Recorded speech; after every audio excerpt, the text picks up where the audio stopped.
ഭൂട്ടാനിൽ നിന്നും നിയമവിരുദ്ധമായ വാഹനങ്ങൾ കടത്തിയ കേസുണ്ടല്ലോ, ഓപ്പറേഷൻ നംഖൂർ. ആ മുഖ്യ സൂത്രധാരൻ ബിശ്വദീപ് ദാസിന്റെ കൂട്ടാളിയെ പിടികൂടിയിരിക്കുന്നു.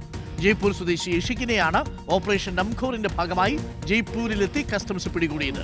ഭൂട്ടാനിലെത്തി വാഹനങ്ങൾ കണ്ട് കരാർ ഉറപ്പിക്കുന്നത് യഷാണെന്ന് കസ്റ്റംസ് അറിയിച്ചു. ഡൽഹിയിലേക്കും രാജസ്ഥാനിലേക്കുമാണ് യഷ് വാഹനങ്ങൾ എത്തിച്ചത്.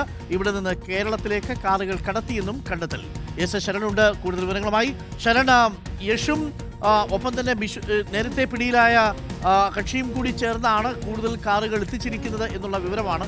ഇവരാണ് ഇതിന്റെ സൂത്രധാരൻ എന്നാണോ നമ്മൾ മനസ്സിലാക്കുന്നത്? ബിശ്വദീപ് ദാസും യഷും ചേർന്നാണോ ഈ മാഫിയ പ്രവർത്തിപ്പിച്ചിരുന്നത്?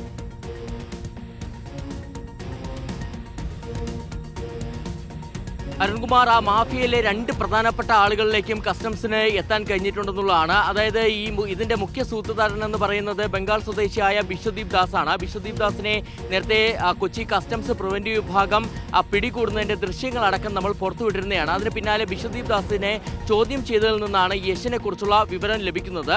കസ്റ്റംസ് പറയുന്നത് ഈ രണ്ട് പേരും ചേർന്നാണ് ഈ ഭൂട്ടാനിൽ നിന്ന് ഇത്തരത്തിൽ വാഹനങ്ങൾ നികുതി വെട്ടിച്ച് കടത്തിയിരുന്നതെന്നുള്ളതാണ്. ഇതിന്റെ ഒരു മാസ്റ്റർ പ്ലാനായിട്ട് പ്രവർത്തിച്ചിരുന്നത് ബിശ്വദീപ് ദാസാണ് ഈ പദ്ധതി തയ്യാറാക്കിയിരുന്നത്. അതിനുശേഷം യഷ് ഈ ഭൂട്ടാനിലേക്ക് പോകും. ഭൂട്ടാനിൽ പോയിട്ട് അവിടെ കാറുകൾ കണ്ട് കരാർ ഉറപ്പിക്കുന്ന ജോലി ചെയ്തിരുന്നത് ഇയാളാണ്. അതിനുശേഷം ഈ വാഹനങ്ങൾ ഡൽഹിയിലേക്കും രാജസ്ഥാനിലേക്കുമാണ് കൊണ്ടുവരിക. പിന്നീട് നിയമവിരുദ്ധമായിട്ടുള്ള രജിസ്ട്രേഷനിലേക്ക് കടക്കും.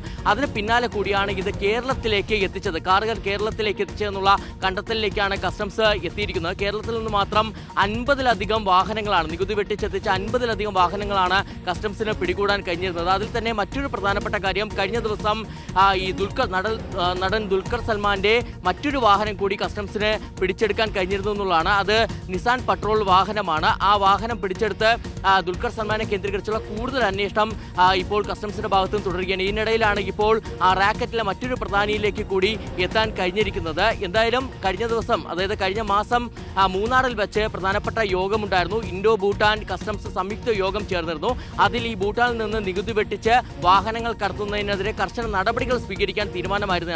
അതിന് പിന്നാലെ കൂടിയാണ് ഇപ്പോൾ മറ്റൊരു പ്രധാനിയിലേക്ക് എത്താൻ കസ്റ്റംസിന് കഴിഞ്ഞിരിക്കുന്നത്. ഓക്കെ, അപ്പോൾ രണ്ടാമനെ കൂടി പിടികൂടിയിരിക്കുന്നു. രണ്ടാമന്റെ പേര് യഷ്. അപ്പോൾ പ്രിയപ്പെട്ടവരെ, ഓപ്പറേഷൻ നംഖൂറിൽ 2 പ്രധാനികളെയാണ് കസ്റ്റംസ് പിടികൂടിയിരിക്കുന്നത്. ജയ്പൂരിൽ പോയി പൊക്കി കസ്റ്റംസ്.